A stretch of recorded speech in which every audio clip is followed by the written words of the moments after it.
मैं नागपुर के Ganeshpeth police station में हूँ और गणेशपेट पुलिस स्टेशन में जो है 25 से 30 मुस्लिम भाइयों को पुलिस ने डिटेक्ट किया है। क्यों किया है मैं बताऊंगा।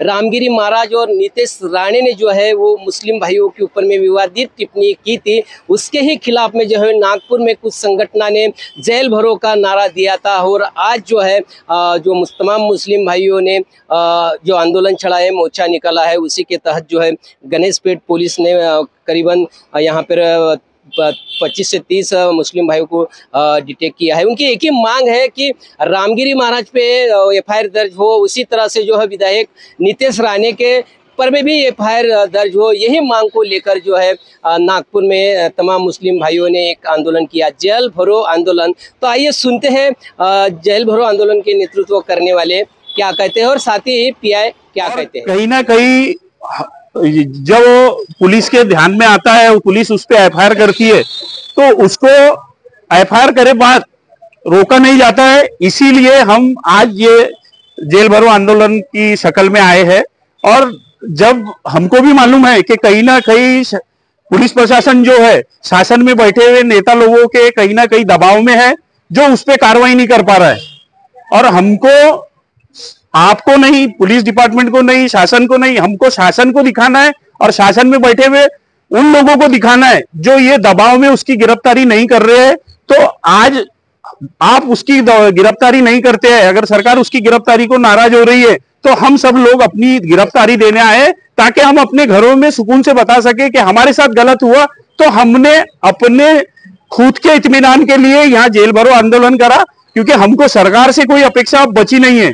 क्योंकि 15-16 दिन होने के बाद भी अगर कोई व्यक्ति धार्मिक भावनाओं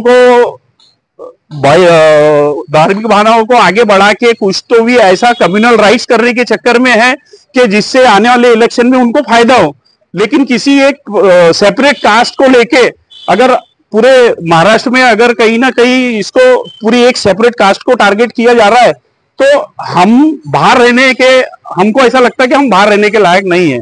इसीलिए हम आज यहाँ जेल भरो आंदोलन के शक्ल में आए हैं।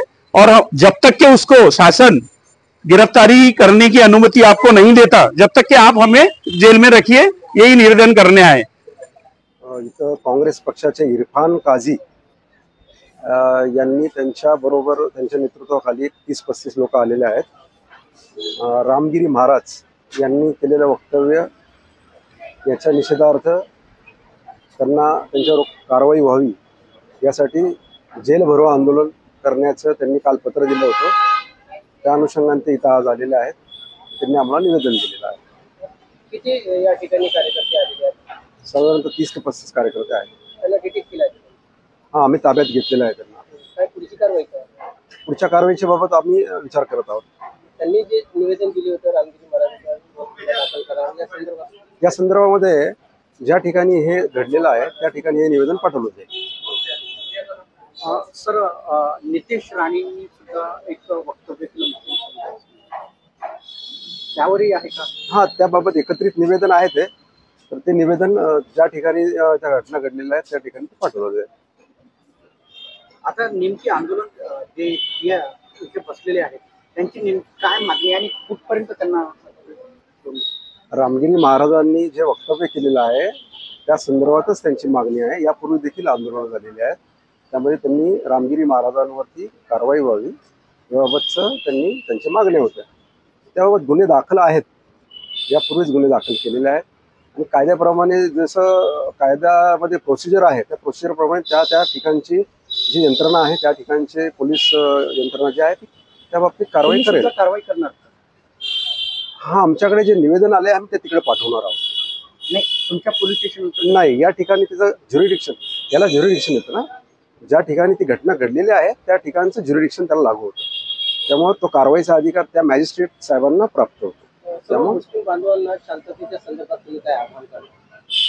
माझं आव्हान हेच राहील की समाजामध्ये सध्या वेगवेगळ्या कारणाने असंतोष पसरवण्याचा काही समाजकंटक लोक प्रयत्न करत असतील, तर कुणाच्याही अशा अफवांना बळी पडू नये, कुणाच्याही अशा प्रकारच्या शिकवणीला बळी न पडता एक संवैधानिक मार्गाने आपल्याला काय आपलं म्हणणं असेल ते मांडावं कुठल्याही प्रकारे कायद्याचा भंग होईल किंवा कायदा शांतता बिघडेल, सुव्यवस्था बिघडेल अशा प्रकारचं कुठले कृत्य आपल्याकडनं किंवा आपल्या बरोबरच्या लोकांकडनं होऊ नये यासाठी काळजी घ्यावी सगळ्यांनीच, सगळ्याच समाज घटकांनी, फक्त मुस्लिम समाजालाच सांगत नाही तर सगळ्या समाज घटकांनी ही काळजी घेतली पाहिजे. सणासुदीचे दिवस आहेत आणि अशा जर असे आंदोलन असतील तर पुन्हा एखादा म्हणजे सणासुदीचे दिवस आहेत तर काय नाही, सणासुदीचे दिवस आहेत तर आम्ही बंदोबस्त आमचा हा कायम असतोच आहे.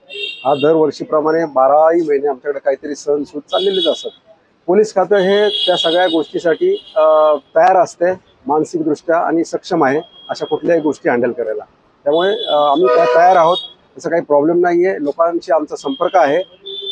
काही लोकांनी फक्त समाजकंटकांनी याचा फायदा घेऊ नये याची काळजी फक्त सर्वांनी घ्यावी असं आम्ही या निमित्ताने आवाहन करतो. सुना है ना अब आंदोलनकर्ताओं ने क्या कहा है और पीआई जो है पंडित साहब उन्होंने क्या कहा है, तो निश्चित रूप से दो समाज में तेढ़ निर्माण न हो, ऐसा किसी भी समाज के खिलाफ में भावनाएं भड़काने वाला वक्तव्य किसी भी समाज ने नहीं करना चाहिए.